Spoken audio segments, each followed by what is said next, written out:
Friends, आप देख रहे हैं के अकेडमी चैनल और आज हम पढ़ने वाले हैं कुछ सिनोनिम्स के बारे में। और इससे पहले वाली वीडियो में भी मैंने कुछ सिनोनिम्स बतलाया था आपको। तो वो जो सिनोनिम्स के 6 वर्ड मैंने दिए थे आपको, उसकी प्रैक्टिस आप तब तक करेंगे जब तक कि आपको वो याद नहीं हो जाते। और फ्रेंड्स, एक बात और मैं कहना चाहूंगा कि मैं सिनोनिम्स आपको उतने ही दूंगा जितने कि आप एक दिन में याद कर सकते हैं। मैं ये नहीं चाहता कि आपको मतलब ऐसा ना हो कि 20 और 30 वर्ड मैं एक बार में दे दूं आपको, फिर आपको प्रॉब्लम हो याद करने में। इसलिए मैं 6 से 7 वर्ड ही लेके आता हूं और उसके मीनिंग भी। तो चलिए, पहले एक बात और कि अगर सिनोनिम्स का पहला वीडियो आपने नहीं देखा है तो प्लीज वो वाला वीडियो देखने के बाद ये इस वीडियो पे आए, ताकि आपकी शुरुआत अच्छी हो। मतलब आपको जो मैंने सिनोनिम्स के बारे में और भी कुछ बातें बतलाई हैं, आप उस वीडियो में समझ सकते हैं बारीकी से। अगर आपको ये वीडियो समझ में नहीं आ रहा है तो पहले जाकर के आपको जो मैंने वो वाला वीडियो दिया है, फर्स्ट वीडियो, आप उस वीडियो को देखें। उसके बाद जाकर के आप इस वीडियो में आए, सेकंड वीडियो में। तो चलिए हम स्टार्ट करते हैं। और एक बात और मैं बतला दूं, अगर कुछ लोग बोलेंगे कि ये वर्ड समझ में नहीं आ रहा है तो कोई बात नहीं है, आपकी ये शुरुआत हो सकती है। तो सोचना नहीं है, ज्यादा सोचना नहीं है कि समझ में नहीं आ रहा है। आपको जो मैं जिस तरह से पढ़ा रहा हूं या बतला रहा हूं, आप उसी तरह से लगे रहिए, आपको जरूर समझ में आएगा। और चलिए फिर पढ़ते हैं। सिनोनिम्स का ये पहला वर्ड है डिसेंट। डिसेंट का मतलब होता है भव्य, ठीक है, शानदार। ये तो डिसेंट, DECENT, डिसेंट। फ्रेंड्स, आप लोग में से जो भी ये जो वर्ड मैंने बोर्ड पे लिख रखा है, अगर उसे समझने में प्रॉब्लम हो रही हो तो स्पेलिंग मैं आप लोग को यहाँ पे बतला दे रहा हूँ कि स्पेलिंग मैंने लिखा क्या है। थोड़ा कर्सिव हो गया है, कोई बात नहीं है। तो आप ही, मैं एक बात कहना चाहूंगा कि आप अगर इंग्लिश लिखते हैं तो आप थोड़ा कर्सिव ही लिखें तो ज्यादा बेहतर होगा, क्योंकि इंग्लिश को इंग्लिश की तरह लिखें तो ज्यादा अच्छा लगता है। तो चलिए हम इंग्लिश में डिसेंट पहला वर्ड समझते हैं। डिसेंट का मतलब भव्य होता है और स्पेलिंग मैंने बताया आपको, DECENT, डिसेंट। डिसेंट मीन्स भव्य, और फिर उसका मतलब, और ये क्या है, ऑनरेबल। ऑनरेबल मतलब ये होता है आदरणीय, ठीक है। तो कहीं ना कहीं ये जो डिसेंट है यानी कि भव्य है, यानी कि शानदार है। शानदार कहने का मतलब, अगर ये किसी चीज को देख के नहीं, किसी के काम को देख के भी किया जाता है, क्या कहा जाता है। उसी प्रकार से जब किसी के काम को देख करके हम कह सकते हैं कि वाह क्या भव्य आपने प्रदर्शन किया है, मतलब आप उसकी सराहना कर रहे हैं, ठीक है।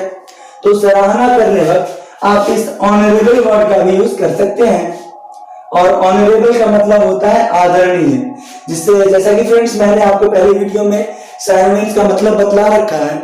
और आप अगर सिनोनिम्स का मतलब नहीं समझ रहे हो तो आप इससे पहले वाले वीडियो में आप जाके देख सकते हो, क्योंकि ये सिनोनिम्स का पार्ट 2 है। तो चलिए, ऑनरेबल ये हो गया आदरणीय। उसके बाद होता है प्योर। प्योर कहने का मतलब शुद्ध होता है एक तरह से, ठीक है। और मतलब वैसा व्यक्ति जो मतलब कहीं से कुछ गलत ना हो या फिर कुछ गलत उसके साथ हुआ ना हो, ऐसा कह सकते हैं। मतलब कोई भी इसके द्वारा जो किया गया काम है, किसी पर्सन के द्वारा या किसी व्यक्ति के द्वारा, वो किसी प्रकार से गड़बड़ नहीं है, कहीं कोई खामी नहीं है। इसलिए हम यहाँ पे इसके शाइनों में प्योर भी यूज कर सकते हैं, इसलिए मैंने यहाँ पे लिख रखा है प्योर। तो स्पेलिंग होगा ऑनरेबल का HONORABLE, ऑनरेबल। मैं फिर से रिपीट कर देता हूं, HONORABLE, ऑनरेबल। और सेकंड वर्ड है, ये third word pure, PURE, pure. तो फ्रेंड्स, अगर आपको मैं जो अगर लगे कि मैं स्पीड में बोल रहा हूं तो आप वीडियो थोड़ा पॉज करके और थोड़ा बैक करके आप उस वर्ड्स को सीख सकते हैं। चलिए, हमारा नेक्स्ट वर्ड है कैंडिड। और कैंडिड का मतलब होता है, ये कह सकते हैं वाचाल, बातूनी।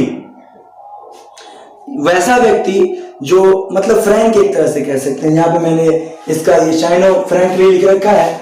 वैसा व्यक्ति जो दिल का साफ हो, कहने का मतलब ये हुआ मेरा कि जो दिल का साफ हो, मतलब जो कहना है डायरेक्ट आपको कह देगा। आप मतलब अपनी बात दिल में दबा के नहीं रखने वाले इंसान को हम यहाँ पे क्या कह सकते हैं, कैंडिड। और फिर यहाँ पे ये फ्रैंक, फ्रैंक मतलब वाचाल होता है, बातूनी होता है। तो स्पेलिंग मैंने ये स्पेलिंग CANDID कैंडिड, ये कैंडिड का स्पेलिंग हो गया। और इसके बाद फ्रैंक FRANK फ्रैंक, फ्रैंक मतलब वाचाल या बातूनी। उसके बाद आउटस्पोक, आउटस्पोकन, आउटस्पोकन का मतलब भी वही होता है, यानी कि जो बोलेगा एकदम खरा आपके मुंह पे बोल देगा। यानी कहने का मतलब चोरी छिपे बोलने वाला नहीं इंसान। ये भी एक तरह से कह सकते हैं कि वैसा व्यक्ति जो साफ दिल का हो, जो अपनी बातें मन में ना रख के जो बात है अपने दिल में, अपनी बातों को किसी के सामने निर्भय होकर के रख देने वाला, तो उसको आउटस्पोक कहते हैं। और आगे जो हमारा वर्ड है वो है बेनिश। बेनिश मतलब होता है देश निकाला, ठीक है, देश निकाला, BANISH, BANISH मतलब किसी गांव या किसी प्रदेश से किसी व्यक्ति को जब निकाल दिया जाता है तो उसको इंग्लिश में बेनिश कहते हैं, ठीक है। स्पेलिंग मैंने बता दिया है, BANISH बेनिश। और एक्सपेल, एक्सपेल मतलब भी वही होता है, बाहर कर देना। और एक्सेल, EXIL एक्सेल और एक्सपेल, ये सभी सारे सबका मीनिंग वही है, निष्कासित कर देना या बाहर कर देना या निकाल देना। ये जो तीनों वर्ड है सबका, ये निष्कासित कर देना, ये निकाल, ये बाहर निकाल देना और ये निष्कर्षित कर देना, ठीक है। तो आगे हम समझते हैं बोल्ड। बोल्ड का मतलब होता है, बोल्ड का मतलब ये इसका चाइना है फियरलेस, फियरलेस मतलब निर्भय। बोल्ड मतलब वैसा आदमी जो निर्भय हो, मतलब किसी से जिसको भय नहीं है, कह सकते हैं निडर। बोल्ड का हम हिंदी लिख सकते हैं निडर। और फियरलेस मतलब नहीं डरने वाला व्यक्ति। आगे वर्ड है हमारा मैच, MATCH मैच। मैच का मतलब होता है मिलता जुलता, ठीक है, मैच का मतलब मिलता जुलता, या स्पेलिंग है MATCH मैच। उसके बाद अगला वर्ड है हमारा पेयर, PAIR पेयर। पेयर मतलब होता है जुड़वा या एक समान।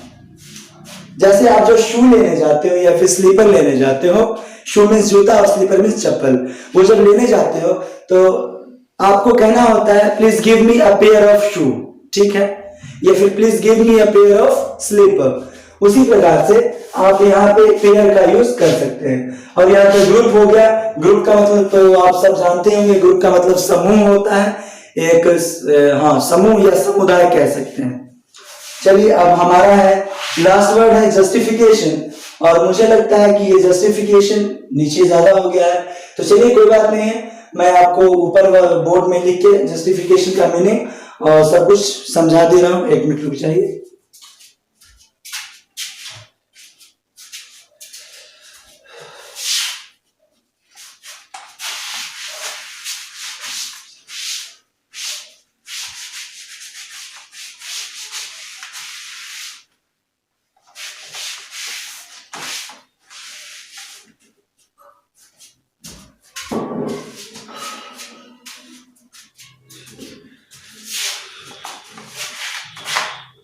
JUSTIFICATION,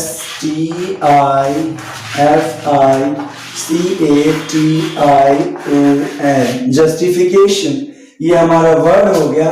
और इसका शाइनो है रीजन, रीजन REASON रीजन। और नेक्स्ट वर्ड है एक्सक्यूज, EXCUSE एक्सक्यूज।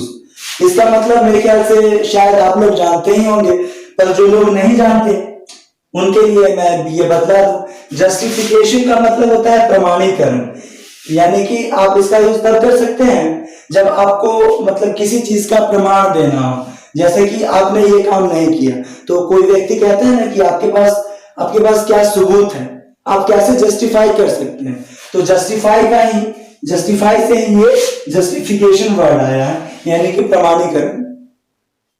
जस्टिफाई मतलब प्रमाणित करना, और जस्टिफिकेशन मतलब प्रमाणीकरण।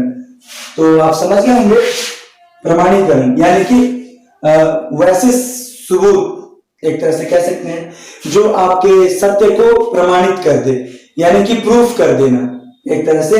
यहाँ पे हम जस्टिफिकेशन का मतलब ये शायद हम प्रूफ भी दे सकते हैं, PROOF, प्रूफ, ये भी हमारा शायद हो सकता है।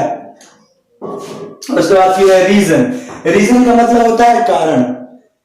कारण मतलब किसी प्रकार या किसी बात का कारण आपको बतलाना होता है कि what is the reason behind it. कहने का मतलब, आपको एक एग्जांपल मैंने दिया कि what is the reason behind it, मतलब इसके पीछे कौन सा रीजन है।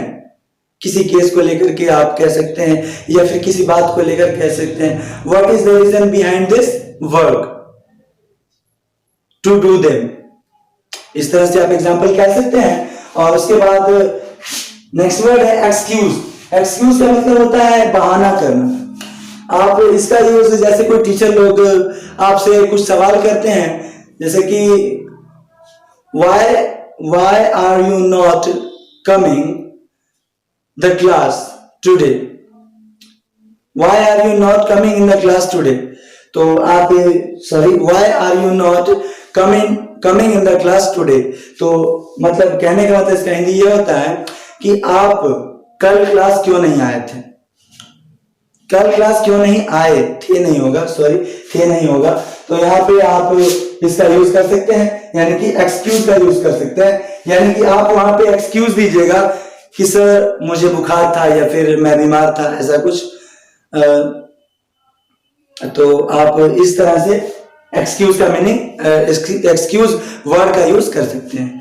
तो आशा करता हूं कि सिनोनिम्स का ये जो मैंने वर्ड्स आपको बतलाया है आप सबका मीनिंग अच्छे से समझ गए होंगे, और इसी वर्ड्स के मीनिंग आपसे कल सुबह में आपसे पूछा जाएगा और आपको बतलाना होगा। और मैं आशा करता हूं कि इससे पहले वाली जो वीडियो में मैंने वर्ड्स दिए हैं आपको वो भी याद होगा।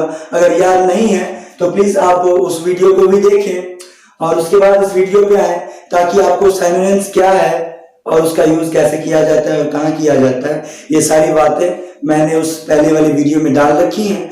आप प्लेलिस्ट में जाके उस वीडियो को देख सकते हैं। तो अगर आपको ये वीडियो अच्छी लगी हो तो प्लीज लाइक करें और अपने दोस्तों के बीच शेयर करना ना भूलें। धन्यवाद।